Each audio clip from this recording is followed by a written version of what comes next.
اپنا ذمہ دارہ خود سنبھالا کہ مجھے ڈر لگا کہ اگر اس دفعہ بھی ہماری فصل نہ ہوئی تو پھر زمین بیچ کے قرضہ دینا پڑے گا. تو 3 سال کے پیچھے قرضے چڑھے ہوئے تو میرے پاس تو پیسہ ہی نہیں تھا کہ میں کھاد کیسے لوں, سپرے کیسے لوں, جی ڈیزل کیسے لوں. لیکن جس وقت کپاس کہتی پانی چاہیے, میری جیب میں پیسہ نہیں, میں بھاگ رہا ہوں, کہیں سے ادھار پکڑ رہا ہوں, کہیں سے کوئی پلاٹ بیچ رہا ہوں, کوئی درخت بیچ رہا ہوں, اور اس کو پانی پلانے کے لیے انتظام کر رہا ہوں. وہ کہتے مجھے کھاد چاہیے, تو میں بلاتا فوری طور پہ, یہ ٹالی بیچنی ہے بھائی. ٹالی کا درخت ہوتا ہے نا, ککر بہت زیادہ تھے, میرے والد صاحب کو درختوں کا بڑا شوق تھا, تو بے شمار کھڑے تھے. تو 1-2 بیچے, چلو بھائی کھاد لے آؤ, وہ لے آؤ, سپرے لے آؤ. میں نے کسی جگہ یہ نہیں کہا کہ میرے پاس پیسے نہیں تو میں کھاد کیسے لوں, میں سپرے کیسے کروں, نہیں کرتا. نہیں, جو میری کپاس نے مانگا میں اس کو دیتا رہا, میں اس کو دیتا رہا, میں اس کو دیتا رہا. اور اوپر کھڑے ہو روزہ جون میں 15 ایکڑ میں ٹریکٹر کے ساتھ بھاگتا تھا روزہ رکھ کے. اب تو سردرد نے مجھے گرا کے رکھ دیا. 15 ایکڑ جون میں ٹریکٹر کے پیچھے بھاگ رہا ہوتا تھا. وہ گوڈی کر رہا ہے تو کہیں کوئی پودا نہ اکھڑ جائے, وہ بیج گرا رہا ہے تو کہیں کوئی بیج وہ کہیں پھنس نہ جائے اور وہ زمین خالی رہ جائے.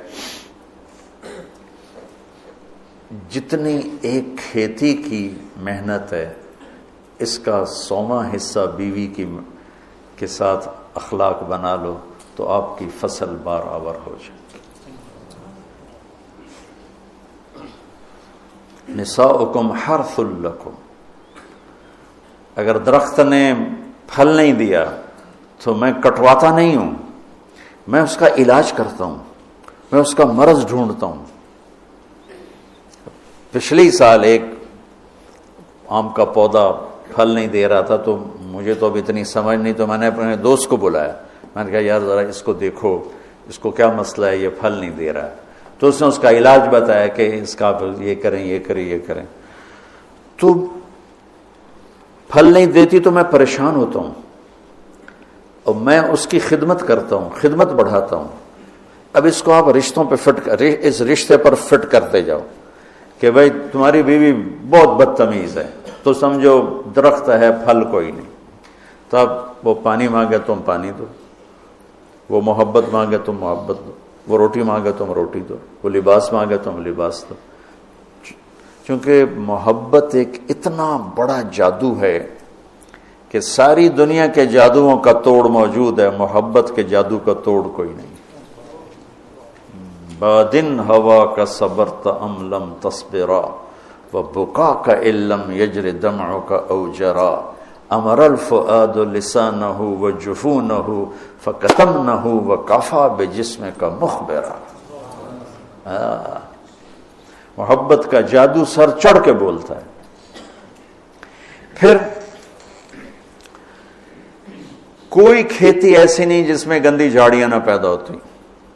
دنیا بھر میں پھر کے دیکھ لیا, بڑے بڑے فارم دیکھ لی, کوئی کھیتی ایسی نہیں ہے جس میں گندی جھاڑی نہ پیدا ہوتی ہو. کوئی خاوند بیوی کا رشتہ ایسا نہیں ہے جس میں اونچ نیچ نہ ہوتی ہو. ہم فصل کو بچاتے ہیں اور گندی جھاڑیوں کو نکالتے ہیں, اور گندی جھاڑیاں خود پیدا ہوتی ہیں اور فصل کو پیدا کرنا پڑتا ہے. بد اخلاقی خود آئے گی, اخلاق کو بنانا پڑے گا. غصہ خود آئے گا, ضبط کو بنانا پڑے گا. زبان تیز خود ہوگی, اسے ٹھنڈا کرنا پڑے گا. طبیعت میں نفرت پیدا ہوگی, اسے محبت میں بدل. یہ سب گندی جھاڑیاں ہیں. خاوند اور بیوی کھیتی سے تشبیہ ہے, تو زمین کیا ہے؟ دل ہے. اور گندی جھاڑیاں کیا ہیں؟ تانے, بولیاں, نفرت, غصے, مار پٹائی. کبھی خامند کی طرف سے, کبھی لڑکی والوں کی طرف سے, کبھی لڑکے والوں کی طرف سے, کبھی سسرال کی طرف سے, کبھی ساس سسر کی طرف سے, کبھی بھائی بہنوں کی طرف سے. ایک بچہ بتا رہا تھا کہ میرا باپ میری ماں کو مارتا تو میرے چاچا بھی آ کے مارنا شروع کر دیتے، جن کنبختوں کا اس کے ساتھ کوئی رشتہ ہی کوئی نہیں، کہ وہ میری ماں کو مارتا میرا باپ تو میرے چاچا بھی آ کے ساتھ ہی اپنے بھائی کے میری ماں کو مارنا شروع کر دیتے تھے۔ یہیں کی کہانی سنا رہا۔ تو گندی جھاڑیوں سے پاک کوئی فصل نہیں ہو سکتی، انہیں مارنے کے لیے الگ دوائیں ہیں، الگ محنت ہے، الگ کوشش ہے، اور پھر آہستہ آہستہ فصل کی حفاظت ہے اور گندی جھاڑیوں کو نکالنا ہے یہاں تک کہ فصل پروان چڑھ جاتی ہے۔ اسی طرح میرے بچوں، یہ غصہ، یہ نفرت، یہ بغض، یہ آپس کی عداوت، یہ وہ گندی جھاڑیاں ہیں، انہیں نکالنا پڑے گا۔ یہ زمین سے ہم بنے ہیں، ہمارے اندر گندگی خود جنم لیتی ہے، صفائی کو لانا پڑتا ہے، برائی خود جنم لیتی ہے، نیکی کو لانا پڑتا ہے۔ جیسے کپاس کو اگانا پڑتا ہے اور گندی جھاڑی کو مارنا پڑتا ہے، ہم مٹی سے بنے ہیں۔ مٹی کی خاصیت ہے کہ اس میں گندگی فَأَلْهَمَهَا فُجُورَهَا وَتَقْوَاهَا، فجور پہلے ذکر کیا، تقوی بعد میں ذکر کیا۔ میں اس سے یہ استنباط کرتا ہوں کہ ہمارے اندر برائی خود آئے گی، نیکی کو لانا پڑے گا، جھوٹ بولنا خود آئے گا، سچائی کو لانا پڑے گا، بخل خود آئے گا، سخاوت کو لانا پڑے گا، حرص و حوث خود آئے گا، ایثار کو لانا پڑے گا، نفرت خود آئے گی، محبت کو لانا پڑے گا، انتقام خود اٹھے گا، معاف کرنے کو لانا پڑے گا۔ یہ زندگی بھر کی زراعت کی محنت ہے۔ جاؤ کھیتوں میں جا کے دیکھو کہ ذمہ دار کیسے مٹی میں مٹی ہو رہا ہے اور کس طرح اپنی فصل کو اولاد کی طرح پروان چڑھا رہا ہے، اور کس طرح وہ اس میں سے گندی جھاڑیوں کو آرام سے نکال رہا ہے کہ پودا نہ ہل جائے۔ پودا، میں ہاتھوں سے 15 ایکڑ کے پلاٹ اپنے ہاتھوں سے جھاڑیاں کھینچتا تھا، وہ رمبے کھرپی سے نہیں کہ کہیں کپاس کا پودا متاثر نہ ہو جائے۔